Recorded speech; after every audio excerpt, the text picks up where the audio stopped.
learn how to do some masking to create sort of a trick style kind of portrait.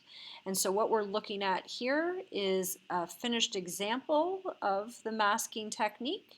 And so we're going to get started. So I'm going to start by closing this, and I'm going to go and open up the original image to work with. I'm going to go to not to there. We're going to go up to open. We're going to go to downloads, trick photo images, and here's the photo that I'm working with. Okay, so it looks like this. And the first thing that we're going to do is we are going to duplicate the layer. So we can do so by either right-clicking and clicking duplicate layer, or we can simply drag the layer to the plus sign. So now we have a copy, and then I'm going to make this photo black and white. So in order to do that, I have to go up to Image, Adjustments, Hue Saturation, and we're going to take the saturation slider all the way to the left. So that strips the photo of its color. I'm going to click OK. Okay, and then the next step is that we're going to add a layer mask. So you'll find that add layer mask at the bottom of your layers palette. So we're going to click there, and then you should have an extra thumbnail on the background copy layer. And then we're going to come over here to the left side of our screen, and we're going to look at these color swatches here. And you want to make sure that this color here is set to black. If it's not, if it's a different color, you can simply click the swatches here and then use the arrow key to toggle it like so. But you want to make sure that black is the current layers or color selection. And then you're going to come up to your brush tool and select that, and then you're going to come up to this area, and you just want to make sure that the hardness is turned all the way up to 100%. And then you can also resize your brush in this area here. And I'm happy with the size of my brush at the moment, so I don't need to make any size adjustments. And then what you want to do is you want to zoom in on the face, because that's where we're going to be working. So the zoom tool is located at the bottom of the tool sets there, and we'll just zoom in like so.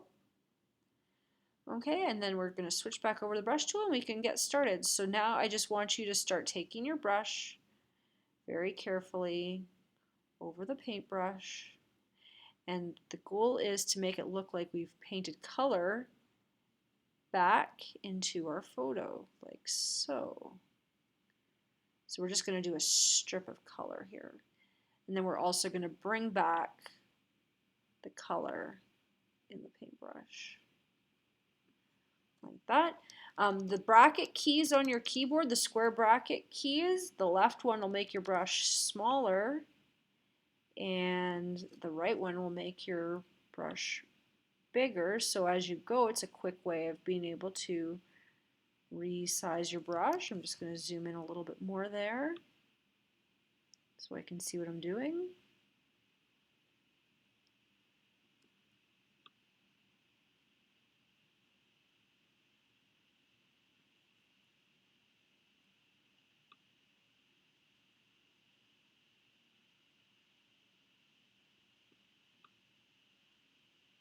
And if by chance you are, working away and then all of a sudden your finger slips or your hand slips like that, you can simply use the arrow key over here, the bottom left-hand corner, switch your foreground and background color so that white is in the foreground, and then you can just take your brush over that little spot and that will add the black and white back in. Okay, so I'm going to switch back to the black and keep working. Okay, like so.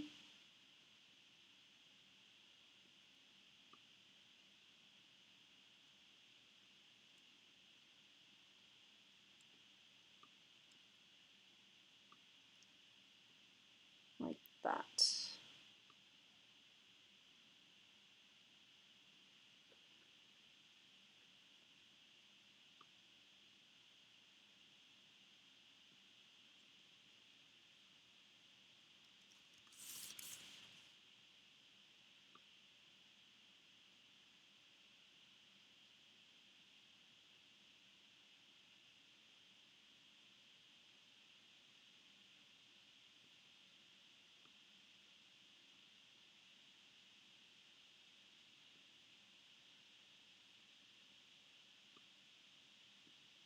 There, so I'm going to zoom out now and see how that looks. Okay, that's pretty good. I'm happy with how my mask turned out. The last step is that I'm going to crop my image because we have all this negative space and we really don't need so much. So I'm just going to merge my layers like so and do a crop. And I'm actually going to clear that so I can just kind of custom crop it like so.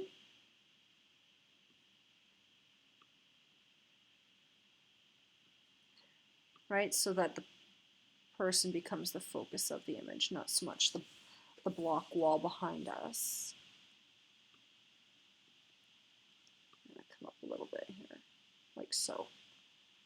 All right, and then once we've got the crop the way we want it, we're just going to click the check mark over here up at the top, and that will place it. And that concludes the masking trick photography. So to save it, you're going to go to File, Export, Export As, and under Format, make sure it says JPEG. Click Export, and we can call this file Brush. And it's going to my desktop.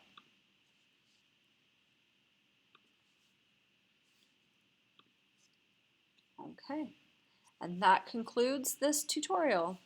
Thanks.